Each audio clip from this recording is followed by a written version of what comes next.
Let's start with a very interesting story from one cash man. You'll wait? Okay, I'll make sure you do. Good ending. Hey there, first post here, I think. Grammar, spelling errors. Finders, keepers, TL, DR below. For the setting, I live somewhere in Western Europe on the cold side. Can you guess where?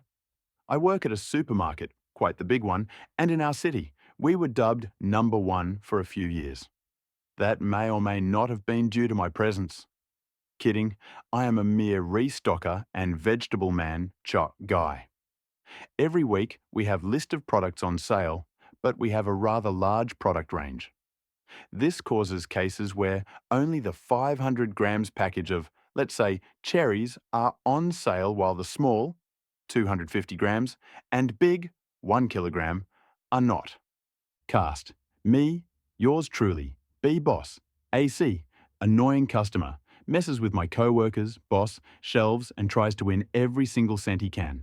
CB, counter boss, not choosing beggar luckily.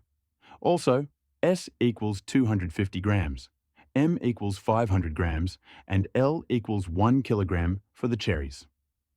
Note that AC's questions were things like the location of products while he buys those products regularly, or if he didn't want something he picked up, he would put it back in some random shelf. Ice cream boxes dropped in the bread shelf, for example. So I was working my shift about a week ago while B was in the back sorting the truckload that had just arrived. We get our cargo in set randomly stacked containers. Yes, we get oranges together with potatoes. So in the store, it was mainly me on the floor. Enter AC, AC. Hey, where are the cherries? Me. Those are right over there, sir. I point over to the cherries as I walk to the shelf with him. I notice the ones on sale, M, aren't there, but that the S and L packages are still available. Me. Sorry, the M packages aren't available right now, but you could take 2 S packages. AC. No, that won't do. I need exactly 500 grams, and yours are always emptier than the package says anyway. Just give me the discount on the 1 kilogram package instead. Mistake 1. If our packages always contain less of the product, then why is he buying the M size if you need exactly 500 grams? Me. That decision is not up to me. I can ask CB if she can give you the discount, but it might be easier to do that while you pay for all your groceries in one go. I wanted to get rid of his time-consuming nonsense, since his body language showed she was in a teensy bit of a hurry. Quick replies, quick hand movement, etc. And I had work to do. AC, can't you just call anyone? I'll wait till I get the discount. He shouts and immediately realizes he should not have said that last part. I have seen him a few times and he messes with a couple of my co-workers, hence the A in AC.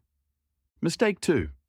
He seems to be in a hurry, as you always seem to be. Why waiting now? Are you not always in a hurry? And do my colleagues not rush if you have a question? Is that all to get your questions done quicker than comfortable? Are you hurrying us for nothing? Me? Sure, I will call, I say, without giving him time to rephrase. Here, the to me incredibly satisfying malicious compliance starts. I call my boss, then my co-worker in the office upstairs, then I call the oh so busy counter, and finally CB. This process takes up to 6 minutes, which I normally couldn't spare, but considering the circumstances, I was willing to sacrifice myself a bit. I did this all, knowing full well that the delivery truck had already unloaded all cargo and that the M-sized cherries were surely delivered, as we always get more than 2 containers full of sale products every evening. But hey, AC wants me to call and stay where I am, so I must oblige to a customer's wish. I continue to discuss while AC tries to talk too. The other people on the line heard and recognized him and then figured what I was doing, as I explain in full detail how the shelf is currently filled and what options I already gave to AC. Incredibly nice of you to shout so much, AC. I am that kind of guy that listens to what is being told. So, in the beginning, management was a bit cautious when I was alone on the floor. I once put discount on products because the smaller version of it was not in stock anymore and was told to communicate and ask for permission first, similar to this story. In the end, I proposed he gets a discount receipt for when the product is in stock again. I may be malicious sometimes, but I have a weak heart against hurting someone in any way for a long time. After all, I don't know what is going on in AC's head. AC was somewhat happy, and he now stops being annoying and asking whatever random question pops up in his mind. Win-win. To this moment, I don't know why AC so desperately wanted his discount cherries, but I guess I'll never know, as he doesn't approach me as much as he used to. Thank you for reading. TL. DR. Annoying customer wanted discount on a non-discount version of cherries and made me call whoever I could to make it happen. Now, he avoids me and my co-workers instead of hammering the most useless questions. The malicious compliance was flawlessly executed. OP turned AC's demand against him, making him wait unnecessarily while following his exact request. The patience, awareness of his behavior, and strategic calls ensured poetic justice. The next story from Web Erderin 97. Write me up for following the rules? Okay, I'll follow the rules. TLDR. Delivered for a company contacted with Amazon. Got in trouble for following the rules. Reread the employee contract. Discovered more rules to push back, and the shenanigans began. In November 2021, I worked for a small logistics company that delivers for Amazon. I applied for this position because I love driving and am pretty much at home on the road. I thought I should give mass delivery a try, see if I like it or not. Well, this company ruined it for me and went the extra mile to piss me off. I found out on day one that I didn't get any formal training. Instead, I got inducted into a nursery program that included 2 ride-along. This means that in my first week, I deliver 50% of a normal route. On my first day, someone will come with me to show me what I'm doing. Then I'm on my own for the rest of the week. On the first day of my second week, I was moved to Nursery 2, 80% of a normal route, and got my second ride-along. For the entire second week, I was getting hints from pretty much everyone that I was one of, if not the slowest, driver they'd ever had. Note that I had a whole 2 days of training. I don't count the rest, as I was not with anyone to train me. The rest of this story will all be about the second week. The first thing that really pissed me off was when the delivery app took me to an address that didn't exist. Like legit just a big dirt lot with some bulldozers and excavators. No mailbox, no buildings, nothing. It's Sunday night, so there's nobody around to ask. So I called driver support. The conversation went as follows. Me. I have a package that's undeliverable. The address is incorrect. Driver support. Just mark it as missing. Me. Why would I do that? I have it right here in my hands. Driver support. The undeliverable button isn't working. Just mark it as missing. Hangs up. I proceeded to mark it as missing and finished the rest of my route early and without incident. I returned the missing package to the warehouse, told the marshals what happened, and returned the van to dispatch. When I got back to dispatch, there was a write-up waiting for me because I had to return a package marked as missing instead of retrying delivery. I told them what happened and was told to sign the write-up. I refused and went home for the night. On the next to last day of my second week, basically the same thing happened with another package. I was sent through the same ringer and called dispatch to explain the situation before continuing. I was told to just keep moving with my route, and they'll get in contact with the warehouse. I saw no evidence of this happening, as when I returned, there was a write-up waiting for me, returning a package marked as missing. I said to myself that I'm done with this shit. It's time to do something. I reread the employee contract and found a clause that every time the van comes to a full and complete stop, it must be turned off. Oh boy, did I know what I was going to do the next day. I came into work, claimed a van, picked up my packages, and proceeded to turn the van off every time it stopped. I was laughing so hard at all the people honking at me while restarting those big-ass vans.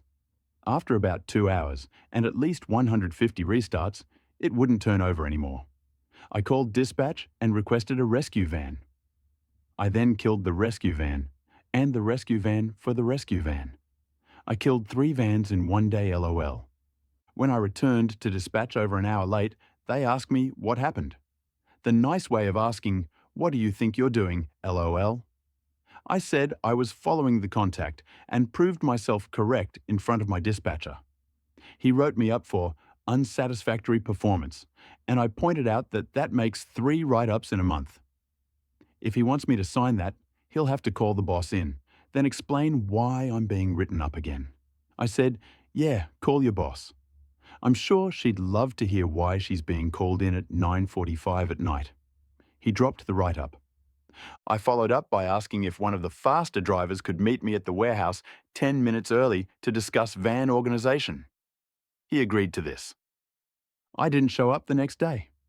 The following is aftermath, copy-pasted from my response to comments below. TLDR. Other new hires quit right after me. One of them put on a show. I didn't put this in the story, BC. I wasn't sure about sharing stuff that co-workers did.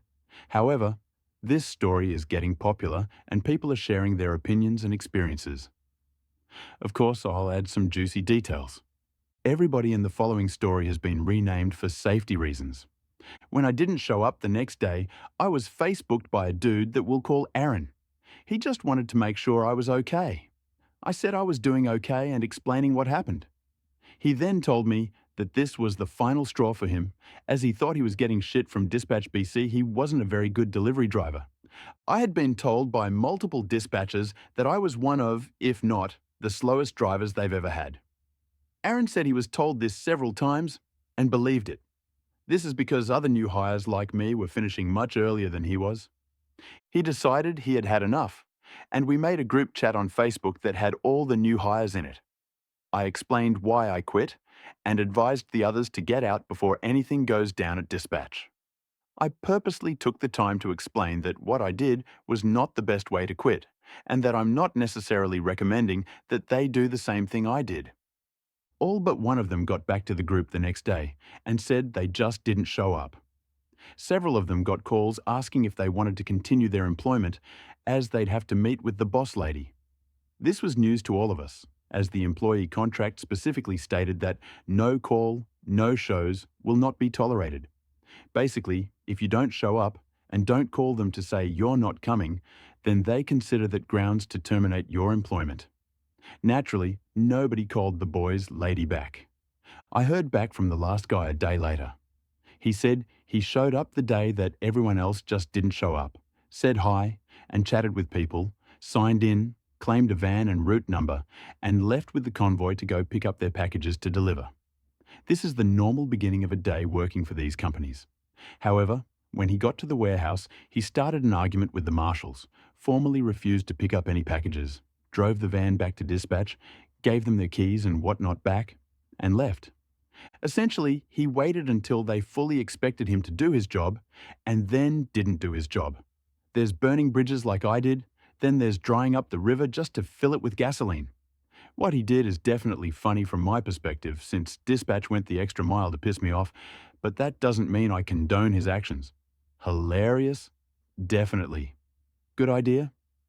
Definitely not. I realized through all this that mass delivery isn't my thing. It's going to take me a while to be comfortable applying to other companies in the industry. That being said, I think I'd like to drive for a job at some point. The malicious compliance was brilliantly executed, weaponizing company rules against them with flawless precision.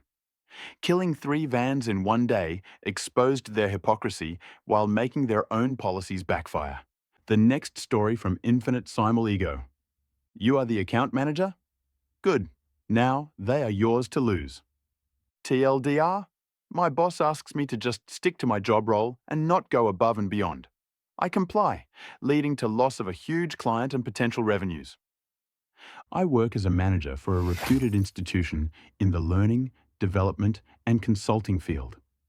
The person who hired me 5 years ago had to quit soon after, within 6 months since, and hence I had a new boss. We also grew from a team of 3 to 8 soon after. Now the person who hired me was a wonderful, patient, respectful man who had genuine interest in his role, his department, and the firm. The new boss, on the other hand, who had held various posts within the organization before getting this role, is a straight-up, self-obsessed, narcissistic, arrogant prick who is intolerable when he's having a good run and a straight-up jackass when things didn't go his way. I have been reporting to him for close to 5 years now, and I have grown a lot during that period. I had completed my second master's, gained respect from all our clients, and I always go above and beyond when it comes to client delight. Fast forward to this Monday. We are back at work since last March, lockdowns just that day. We were called on a meeting to discuss the past year and the way forward. We have had a rough year financially, and we had to achieve some ambitious targets. While giving the department head, no, my boss is only a middle manager and not the department head, a quick rundown on my key accounts, I had outlined a few conversations I had been having with few prospective new clients. He was impressed. Later after the meeting, my boss called me aside and gave a very crude speech about how I should focus more on my delivery areas and only pass on future business prospects to him since he's the account manager. He meant I shouldn't even be continuing to hold even preliminary conversations and inquiries with current clients for future prospects and potential clients. It was an embarrassing conversation for me because I have not been getting enough recognition and have been losing my interest in continuing with my current employer. And I was only going above and beyond. My sales wouldn't be rewarded anyway with any monetary compensation or bonus. This talk flooded me with memories of all of the times my boss had been treated me wrong. QMC.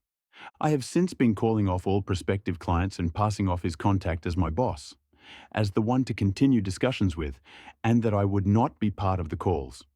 Since I had developed a mutual respect and trust with all of my current and prospective clients, they were curious to know why I'd not be taking our discussions forward.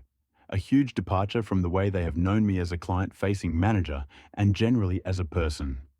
I have simply been telling them what my boss told me. I'm simply a manager and my boss is the account manager. I should focus more on my activities, and one of them is passing on all business prospects to him. I also promptly told them that I'm not allowed to answer their queries, even if they are preliminary. Now, some of my clients have been with us for as long as I have been here. Some of the new prospects are from the network I have built through my current clients and their friends. Our biggest client, easily 1/6 of our yearly revenues, was shocked. While they knew my reporting structure, they also knew I have been the foundation and pillar of our relationship. They have continually attributed the success of our work ties to me. They also have seen how my boss treats me. They promptly shot an email to my department head and the head of the institution that they are currently reviewing our ties on the back of the evolving macroeconomic situations. Two of the other prospective clients have already told me that they won't be working with people who disrespect their own and have pulled back. Respective, professional, and respectful emails were returned as a reply to my email connecting them with my boss. So I'm off for the weekend with a renewed hate for my workplace. My boss is off for the weekend after losing our biggest client and close to 1/3 of the target financials, prospective, for the fiscal year 2021 to 2022. Note, we had an abysmal fiscal year 2020 to 2021. My department head is off for the weekend after reviewing some of these emails with my boss. The institution head has called me in for a quick chat next week. Edit, update. My boss just emailed me, copying my department head, who already knows about my Monday chat with the institution head, asking to set up a call between us, department head, boss, and me, and my favorite client, who contributes about 1/6 of our revenues, at the same time as my chat with the institution head. I am not acknowledging responding to the email because weekend. Update. I woke up to a reply email from the department head asking my boss to postpone the call with the client until Wednesday. Boss, further to our discussion, let's move the call with the client to Wednesday. Blah. Update. My favorite client had paid upfront a huge amount towards a new engagement about a year or so ago. They had to make a payment for an ongoing engagement sometime this week, but today we have been asked to adjust that advance against the invoice due. My institution head asked me about how we came to this point. We spoke in length, and I told him how and why I had to write those emails. While I have been bringing in leads and clients, my name has never been on the accounts. Since my boss had not given me top rating in performance appraisals the past year, I took his instructions on focusing better only on my deliverables and leave all account management to him. What happened next was not in my control. My boss had clear visibility on my contact with them, even up to last Monday, and he had had no qualms about it till then. I pulled out my emails and told him that I had merely connected my boss formally as the next logical step in closing the deals. We are due for a formal meeting on Friday.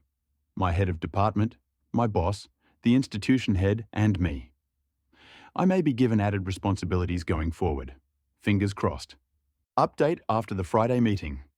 The head of my department brought the institution head up to speed on the recent developments. My boss clarified to the room what his instructions to me were. When asked to speak, I presented them some email samples and clarified that I had indeed followed instructions. I also presented copies of my previous appraisal reports. I asked for additional responsibilities with relevant compensation. My boss was not so fond of this request, and the head of my department concurred with him. Thankfully, the institution head was willing to give me an opportunity. So my first task is to engage with my largest account and bring them back to the table. Whatever sales commission that my boss used to get from this account will be mine to earn. This has painted a huge target on my back since my reporting structure remains the same. I'll train for the new role under my current boss himself, which sucks. All new leads that I bring in has to go through my boss henceforth. Again, a point of contention, because my additional responsibilities clearly include bringing new accounts, but I still would be reporting to my boss, who is an account manager himself. The malicious compliance was flawlessly executed, precise, professional, and devastatingly effective. By simply following orders, OP exposed his boss's incompetence, triggered massive financial losses, and secured a better position for himself.